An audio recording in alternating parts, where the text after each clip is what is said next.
지금 병원에서 해줄 수 있는 게 없다고요? 가끔씩 인생에서 가장 큰 위기가 올 때가 있습니다.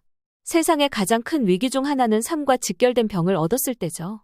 오늘의 사연에는 딸의 시력을 잃어갈 때 병원에서 치료를 해주지 않아 누구보다 절망을 안고 살아갈 뻔했던 한 어머니의 고군분투가 담겨 있습니다. 여러분들도 함께 이야기를 듣고 미국과 한국의 의료기술을 비교해보는 것도 좋겠습니다. 사연 채널 놀라운 이야기입니다. 한국과 각별한 인연이 있는 외국인 분들의 이야기를 직접 전해 듣고 청취자 여러분들께 전달하는 데 노력을 다하도록 하겠습니다. 오늘의 사연자를 소개해드리겠습니다. 안녕하세요. 안녕하세요. 저는 미국에서 온 셜리입니다. 네, 미국에서 오신 셜리 씨와 함께 이야기해보겠습니다. 사연 소개 부탁드리겠습니다. 미국은 태어나서부터 결혼 후 10년간 계속 살았던 나라입니다. 제가 살았던 미국은 정말 좋은 나라예요. 일단 모두가 인정하는 세계 강국이고 편리한 시설들에 살기도 좋죠. 의술도 아주 뛰어난 나라라고 생각했어요. 최근까지도요. 하지만 이번에 많은 일을 겪으면서 살아가는 데에 있어서 의료기술과 의료보험이 정말 중요하고 소중하구나 하는 마음을 다시 한번 느꼈습니다. 저는 10년 전 한국인 남편과 결혼했어요. 뒤늦게 아이를 가졌지만 성격과 꿈이 다름을 인정하고 이혼 절차를 밟게 됐죠. 그렇게 좋지 못한 과정은 아니었습니다. 그는 야망이 컸고 저는 그렇지 못했거든요. 결국 저희는 이별하고 그는 다시 한국으로 돌아갔습니다. 홀로 아이를 키우는 데 불만은 없었죠.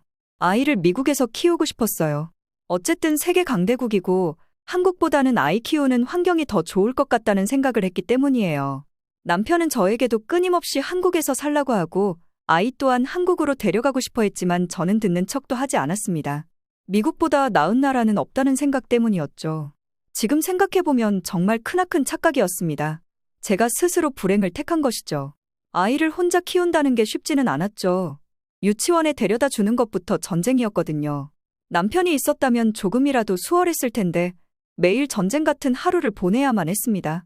매일매일 반복되는 전쟁 같은 하루가 끝나고 해맑게 웃는 아이를 보면 그날의 피로가 풀리기도 하죠. 잠자리에 들기 전 딸과 누워 서로를 바라보며 흐뭇하게 있을 때 갑자기 저희 아이가 눈앞에 뭔가가 날아다니는 것 같다는 말을 했습니다. 또 자꾸 앞이 반짝반짝거린다고 말을 했죠. 처음에는 대수롭지 않게 여겼지만 아이가 점점 칭얼대는 게 심해졌어요. 증상이 심해졌지만 저는 애써 외면했어요. 눈에 좋다는 것들 전부 먹여봤고 눈 문제가 아닐 수도 있으니까 영양제나 밥을 잘 먹여보기도 했고요. 하지만 사실 알고 있었습니다. 병원에 가서 치료를 시작해야 한다는 걸요. 그렇지만 저에게는 그만큼의 여유가 없었습니다. 돈이 없어서 병원을 가지 못하는 거였어요. 그래서 근처 약국에서 약을 받아 자택에서 치료를 했습니다. 무식하다고 해도 할 말이 없어요. 저는 그만큼 힘들었으니까요. 이혼 후 늘어가는 생활비와 집세 그리고 아이에게 들어가는 비용까지 너무 버거웠어요. 그럴수록 아이 시력이 악화되고 잘 안 보인다는 말까지 하더라고요. 결국 어렵게 병원 예약을 했습니다. 병원 예약을 하는 것도 운 좋게 잡을 수 있었는데 그것도 1개월이나 기다려야 했습니다. 그때까지만 해도 심각할 거라는 생각은 안 했어요. 겨우 염증이거나 아니면 정말 심해봤자 망막박리일 거라는 생각이었어요. 망막박리도 정말 위험하지만 초기에 발견하고 치료를 하면 금방 낫는다고 들었거든요. 그런 안일한 마음을 가지고 병원에 찾았습니다. 하지만 검사를 진행한 의사는 더 정밀한 검사가 필요해 보이지만 뇌하수체 종양 같다는 말을 했습니다. 뇌하수체에 생기는 종양을 뇌하수체 종양이라고 부른다며 대부분은 다른 부위로 전이되지 않는 양성 종양이지만 이상이 있다면 치료가 필요하다고 말했습니다. 두통과 구토, 종양의 시신경 압박으로 인해 나타나는 시야장애 등이 있다고 하더라고요. 아이 증상과 비슷했기 때문에 덜컥 불안해졌습니다. 어떻게 치료할 수 있냐는 물음에는 머뭇거리더니 자기 병원에서는 치료할 수 없다고 하더라고요. 수술 예후가 좋지 않고 시력을 잃을 수도 있고 잘못하면 사망에 이를 수 있는 큰 수술이라 본인들이 할 수 없다고요. 수술 자체가 비용도 많이 들고 성공한다는 보장도 없다는 말만 반복했습니다. 제발 도와달라고 했지만 손 쓸 수 없다고 하더군요. 자기들은 책임지지 않으려고 하는 게 보였어요. 솔직히 가장 중요한 안전과 목숨을 보장받지 못하니까 그때부터 나라에 대한 불신이 피어나더라고요. 경제 강국? 그게 다 무슨 소용일까요?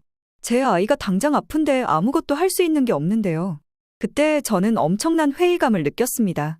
앞으로 더 심한 일이 발생하더라도 누구를 믿어야 할지 걱정도 커졌고요. 병명을 듣고도 병원에서도 할 수 있는 게 없어서 말 그대로 패닉이 왔습니다. 아이는 점점 더 아프다며 울어대기 시작했어요. 여러 병원을 찾아 다녀봤지만 치료는커녕 예약도 할 수 없는 답답한 미국의 의료 시스템에 미칠 것만 같았습니다. 마음이 조급해지자 결국 전 남편에게 연락을 했습니다. 비록 혼인 생활을 하고 있는 건 아니지만 기댈 건 전 남편밖에 없었어요. 연락을 받은 남편은 왜 이제야 연락했냐며 아이가 더 잘못되기라도 했으면 어쩔 뻔했냐며 저에게 아이와 함께 빨리 한국으로 넘어오라고 말했습니다. 비용과 머물 곳은 걱정하지 말라면서 그날 당장 가장 빠른 항공편으로 예약했죠. 남편은 여전히 아이를 걱정하고 있었고 그 든든했던 모습을 여전히 보여주었어요. 그렇게 남편에게 연락한 지 일주일도 안 되어 한국 병원에서 바로 진료를 볼 수 있었습니다. 어떻게 이런 일이 가능한지 너무 의아했어요. 얼핏 보기에도 미국의 대형 병원보다 큰 병원이었고 미국에서조차 진료를 보려면 수개월간 기다려야 하는데 단 일주일도 안 되어 진료를 볼 수 있다니요. 믿을 수 없다는 생각과 함께 남편은 여기가 세계에서도 인정받는 큰 병원이라며 전부 최고급 장비들이니 걱정하지 말라며 안심시켜줬습니다. 의사는 아이 병명은 뇌하수체 종양이 맞고 망막박리의 증상도 보인다고 했어요. 아마 두 가지가 겹쳐서 온 것 같다고요. 또 오랜 시간 방치를 해서 조금만 더 늦게 왔으면 아이의 시력을 잃었을 수도 있겠다며 이야기했습니다. 그 이야기를 듣자 눈물이 핑 돌더라고요. 그 돈이 뭐라고 우리 아이를 이 지경이 될 때까지 그냥 뒀을까 하는 죄책감도 들었고요. 치료는 수술을 해야 하며 또 어린이의 망막박리는 특히 예후가 좋지 않은 경우가 많다고 했지만 본인들을 믿고 안심하라는 말을 했어요. 최선을 다해서 아이의 시력을 돌려주겠다고요. 저는 그 말을 듣고는 한참을 그 자리에 앉아 멍하니 있었습니다. 본인들을 믿고 안심하라니요. 한국 의사는 의사로서의 본분과 책임을 다하려는 모습에 정말 감동을 했습니다. 그때까지 저는 미국 의사들의 책임지지 않으려는 모습과 자신들이 피해를 받지 않으려는 모습들에 진절머리가 나 있었거든요. 그 얘기를 듣고 멍하니 앉아있는 저에게 한국 의사는 더 기다리는 건 아이를 더 힘들게 할 수 있으니 최대한 빠른 시일 내에 수술 시작할 수 있게 스케줄을 잡겠다고 해줬습니다. 저는 그 말을 듣고 참았던 눈물이 나오고야 말았어요. 저희 딸 아이를 생각하는 모습 자체만으로도 감동을 받았으니까요. 그리고는 2개의 치료를 잘 진행해보자고 저를 다독였습니다. 수술 날짜도 일주일 뒤로 바로 잡혔습니다. 정말 말도 안 되게 빠른 일정을 잡아주었어요. 아마 미국이었으면 수술은커녕 진료 예약만 수개월이 걸렸을 거예요. 그제야 숨이 탁 트이는 기분이었어요. 정말 안심이 되더라고요.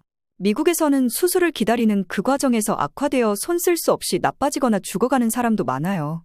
한국의 시스템은 정말 편리하더라고요. 예약도 전부 인터넷으로 할 수 있고요. 그리고 우선 친절했습니다. 미국에서는 아무리 친절해도 보이지 않는 벽이 느껴져요.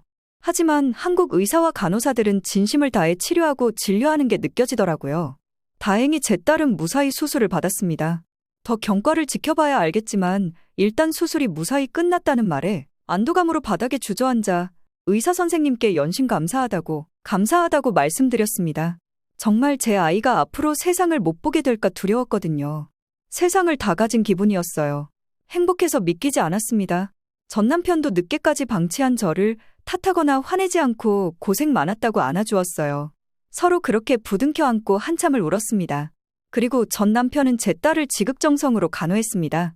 딸의 시력이 점점 회복되며 사물을 정확히 볼 수 있을 때 아빠의 얼굴을 보며 아빠의 얼굴이 보고 싶었다며 환하게 웃는 모습에 저는 더 이상의 행복은 있을 수 없다며 제 미래를 결정하게 되었습니다. 바로 한국에서 사는 것이죠. 사실 저희가 이혼하게 된 이유도 남편이 한국에서의 꿈을 지속하는 것이었는데 제가 미국에 살아야 한다며 함께 해주지 못한 것이었는데요. 지금은 한국에 살기로 결정을 했고 남편과 재결합을 하였습니다. 아이도 너무 좋아했어요. 엄마와 아빠와 함께 살 수 있다면서요. 저는 이번 일을 계기로 미국과 한국의 의료기술의 차이를 정말 몸으로 느낄 수 있었고 문화 선진국을 넘어 의료 선진국 그리고 사람을 생각할 줄 아는 인성 선진국이라고 말하고 싶습니다. 이제는 저뿐만 아니라 저의 부모님과 친척들에게도 모두 한국으로 이민을 오라며 적극 권유하고 있답니다.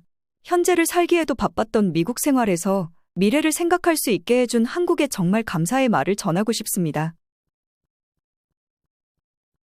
네, 남편분의 딸을 위한 사랑과 한국의 의술에 감탄하게 되면서 안심이 되는 사연입니다. 지금까지 다양한 사연을 전해드리는 채널 놀라운 이야기였습니다. 다음번 영상에도 좋은 사연으로 구독자 여러분들과 함께하겠습니다. 감사합니다.